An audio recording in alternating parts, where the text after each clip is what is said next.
My guy were to be listed every day in the week, twice on Sunday. Certain fighters beat certain fighters. Was meant to be.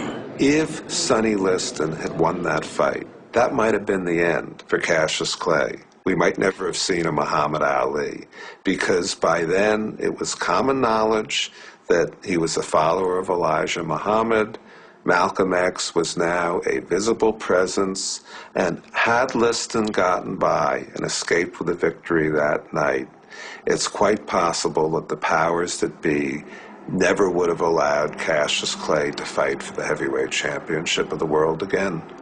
So he fights the fight, he wins, and then he gives a press conference a bit later, and he announces that I'm no longer Cassius Clay. In fact, I believe he said he was Cassius X. It was kind of placeholder for the moment until he figured out that he was going to be Muhammad Ali. He would no longer use what he called his slave name, and that he would appreciate it very much, thank you, if you would take this information on board and respect it. And of course, not everybody was prepared to do that. Oh, I remember the reaction. Horror. Horror, how could he? Is he crazy? It'll ruin him. White America won't stand for it, which they didn't. The response to his announcement was one of disbelief. After the victory, then Cassius goes to New York. He's escorted around Harlem by the notorious Malcolm X. And the media has a field day. Speculation is swirling in Harlem that Malcolm any day now is going to be out of the Nation of Islam. Elijah Muhammad, the head of the movement, is the father of 8 children by 6 different teenage girls. Malcolm X learns that Elijah Muhammad has impregnated several of his secretaries. And he felt deeply betrayed. He felt betrayed as a man, and he felt betrayed religiously and ethically and morally by the man he had given his whole heart and trust to.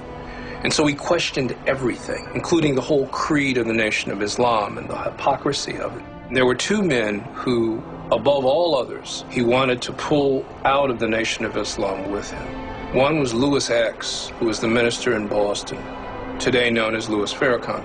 But the second person he wanted was Cassius Clay.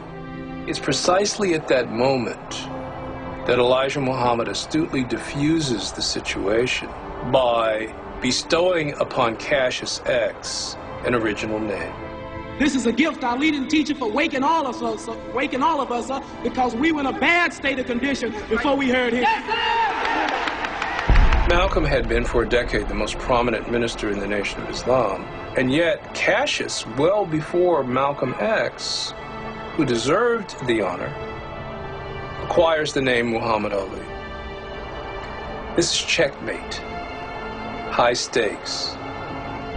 2 days later, Malcolm walks out of the Nation of Islam. I think he was shocked that Clay didn't go with him. Ali, over time, began to understand that he was big, that he was important, that he had an impact on people. The first time that really hit home was probably when he went to Africa after winning the heavyweight championship of the world.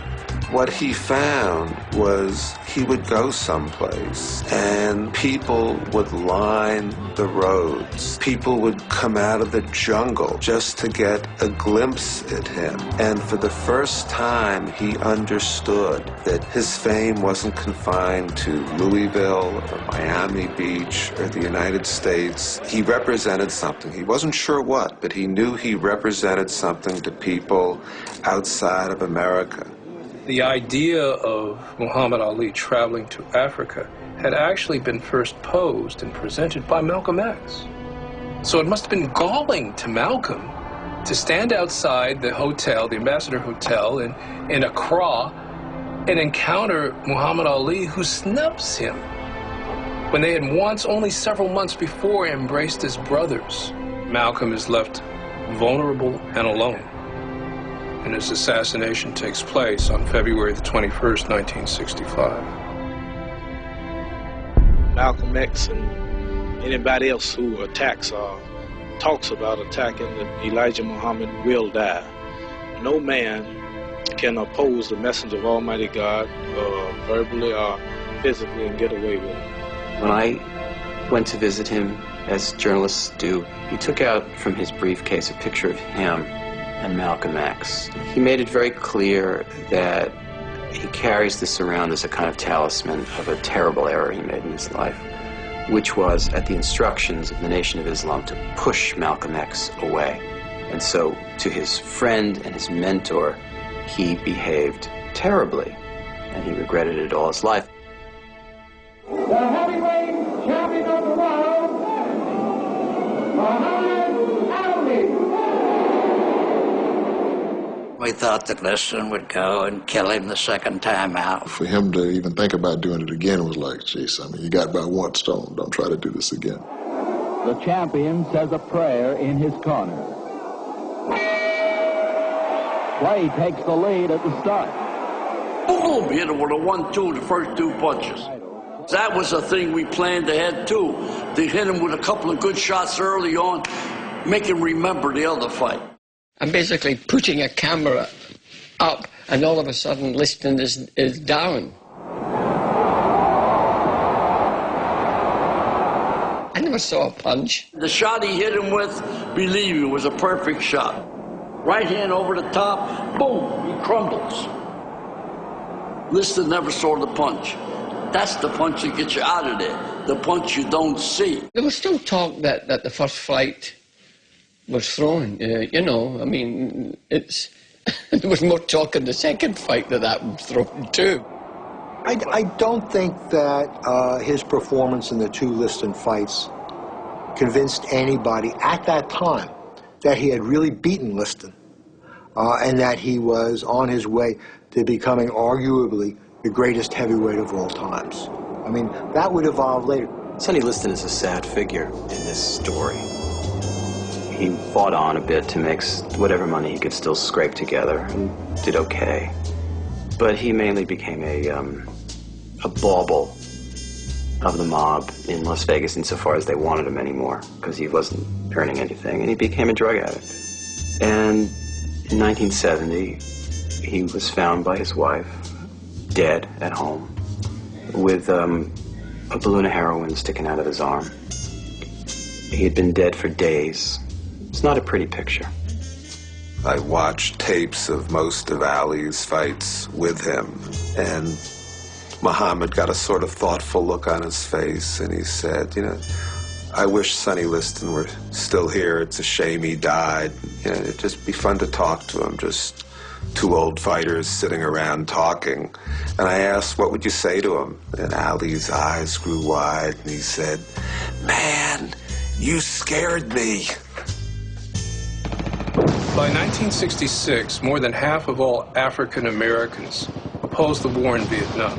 Blacks were disproportionately dying in Vietnam. I swung over to do a feature story on Ali, who was preparing for a fight. He had this little rented bungalow in Miami, and he is enraged. He had just gotten a call from an Associated Press reporter to get his reaction to the fact that his Louisville Draft Board had changed his classification to 1A, which meant that, you know, theoretically, he could be drafted. And he was very angry, and his first reaction was, why me? Why me, the heavyweight champ of the world? And ranking me as 1A without testing me in no way. I just can't understand it, and I'm trying to figure it out. Why is it me? There were all these interviews about how do you feel about this, and do you know where Vietnam is? Sure, I knew where Vietnam is. I barely knew where Vietnam was. Who knew where Vietnam was?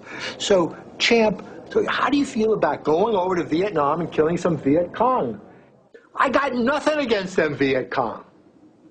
And then there was that kind of wonderful moment of silence where everybody except me understood that we got the lead, we got the headline. That was a flashpoint, really. I mean, everything that Ali had done before was as nothing compared with his refusal to be inducted. Many in the black community, once again, were confused in terms of why, you know, put this on yourself. You're heading down a path of self-destruction.